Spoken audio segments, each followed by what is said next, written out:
Hvernig virka tímabelti? Hvað klukkan í Víetnam þegar hún 8 morgni hjá okkur?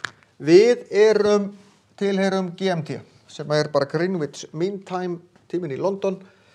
Við aðeins fyrir utan GMT-tíman en veljum að nota hann enga síður. Það bara því að ef við ætlum að nota okkar rétta tímabil, þá værum við einvar, eða því sem næst. Hvar Víetnam? Þá þarf ég að finna mér kort, og hér fyrir ofan væri kort af heiminum, og finna í hvaða, eða googla bara, hvaða tímabelt Víetnam. Víetnam í +7. Það þýðir að ég tek klukkuna hjá okkur 8 og bæti við 7. Af því að dagurinn byrjar hér og svo gengur hann yfir, þannig að klukkan búin að vera 8 og það liðnir 7 tímar, af því að þetta +7, þangað til hún verður þetta hjá okkur.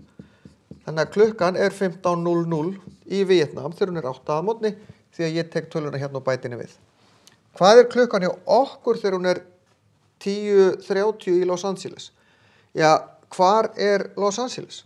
Þeir í -8, þeir hinum megin, en ég verð að passa mig, því að ef það væri spurt eins og hér, hvað klukkan í Los Angeles þegar hún 8 morgni í okkur, þá myndi ég -8 og þá var hún á miðnætti.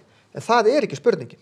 Heldur hvað klukkan hjá okkur þegar hún 10:30 hér og ég á að fara hingað.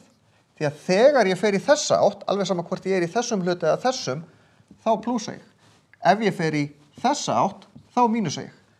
Þannig ég tek töluna hérna og ég geri 10:30 + 8. Af því að ég í raun að fara í sömu átt áðan. Áðan var ég hjá okkur. Hvað hún, þegar hún 8 hjá okkur, hvað hún þá í Víetnam, þá ég að fara í þessa átt. Og þetta alveg eins dæmi. Ég að fara héðan og hingað.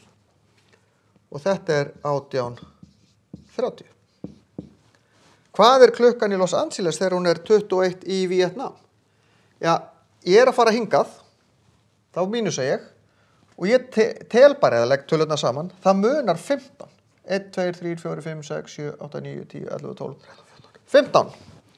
Þannig að, og ég að fara í þess átt, þá mínusa ég, 21:00 mínus 15, sem þýðir að hún 6:00 að morgni. Þannig að í hvaða átt ég að fara, ég að draga frá eða leggja við. Það sem flóknast í þessu að lesa úr kortun. Oft erum við að vinna með ekki nógu góð kort, hvaða land hvar, og þá getur maður þurft bara hreinlega að googla eða finna betra kort til þess að finna í hvaða tímabelti hvert land fyrir sig.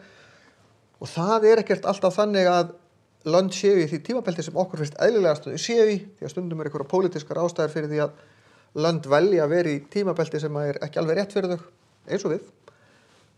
Þannig að við þurfum að vita í hvaða tímabelti hvert land þegar við erum að leysa svona dæmi.